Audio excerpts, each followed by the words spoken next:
এখন এইগুলো কারা করতে পারে বা কি আসলে বিষয়ে এই ব্যাপারে কোনো আপনার কোনো মন্তব্য আছে কি? মানে বলার আছে বলতে কি বলতে চাচ্ছেন? গত 28 তারিখ থেকে 27 তারিখ থেকেই সাইমনকে খুঁজে পাওয়া যাচ্ছিল না এবং তার 28 তারিখ সকালেই তারা থানায় জিডি করেছেন এ বিষয়ে নিখোঁজের সন্ধান না পাওয়ার ফলে। আজকে সকালে স্থানীয়দের মাধ্যমে খবর পেয়ে নিখোঁজ সাইমনের মা ঘটনাস্থলে আসেন এবং নিজের ছেলের চুল এবং পরনের পোশাক দেখে মরদেহটি তার ছেলের বলে শনাক্ত করেন। সাইমন কি বিয়ে শাদী করেছে? বয়স কত হবে তার? 17 বছর। তার গাড়ির কোনো সন্ধান পাওয়া গেছে কিনা? গাড়ির এখন এইগুলো কারা করতে পারে বা কি আসলে বিষয়ে এই ব্যাপারে কোনো আপনার কোনো মন্তব্য আছে কি? মানে বলার আছে বলতে কি বলতে চাচ্ছেন? মানে এখন কি আপনাকে হুমকি কোনো সম্মুখীন আছেন? কারোর সাথে ঝগড়া বা দ্বন্দ্ব ছিল কিনা? কারোর সাথে না এখন বলবেন নাকি আপনাকে কোনো পরবর্তী? আপনার ছেলে কি নাম, পুরো নাম কি? জি, মোহাম্মদ সাইমন মিয়া। বাবার নাম? বাসির মিয়া। বাসির মিয়া।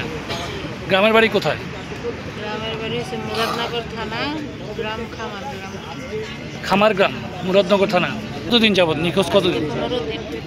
আজকে 15 দিন যাবৎ জিডি করছিলেন থানায়? হ্যাঁ, নিখোঁজটা কোথা থেকে সেটা তো আর বলতে পারবো না, কারণ ছেলে অটো চালাইতো। অটো চালানোর মুহূর্ত থেকে সে ভাড়া নিয়ে কোথায় গেছে এটা তো আর আমি বলতে পারবো না। মূলত কবে থেকে তার খোঁজ পাচ্ছিলেন? নভেম্বরের 27 তারিখ থেকে। নভেম্বরের 27 তারিখ থেকে। জিডি করছেন কবে? 28 তারিখ সকালে। 28 তারিখ সকালে। জি। এখানে কোথায় থাকেন? আমরা কৃষ্ণনগর ঘোড়ামারা থাকি। কৃষ্ণনগর ঘোড়ামারা। ভাড়া থাকেন? জি। কার বাড়িতে? ফয়েজ মিয়ার বাড়িতে। উনি বুধবারে বিকাল 3টার সময় 12টার দিকে বাড়িতে। হ্যাঁ তারপর থেকে হ্যাঁ নিখোঁজ। হ্যাঁ পট নিয়ে বাড়ি ছিল। হ্যাঁ তারপর কিছুক্ষণ আগে এই নিহতের যিনি মা রয়েছেন তার সাথে কথা বলেছি। তিনি যেটি জানালেন যে এই 27 তারিখ থেকেই সাইমনকে খুঁজে পাওয়া যাচ্ছিল না।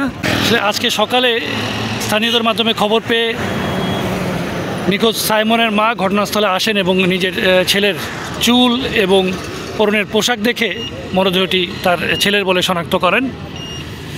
তারা এখানে পাশেই কৃষ্ণনগর এলাকায় এটি বাড়িতে ভাড়া থাকেন। নিহতের গ্রামের বাড়ি মুরাদনগর উপজেলার খামারবাড়ি গ্রামে বলে জানা গেছে এবং তিনি পেশায় একজন অটো চালক।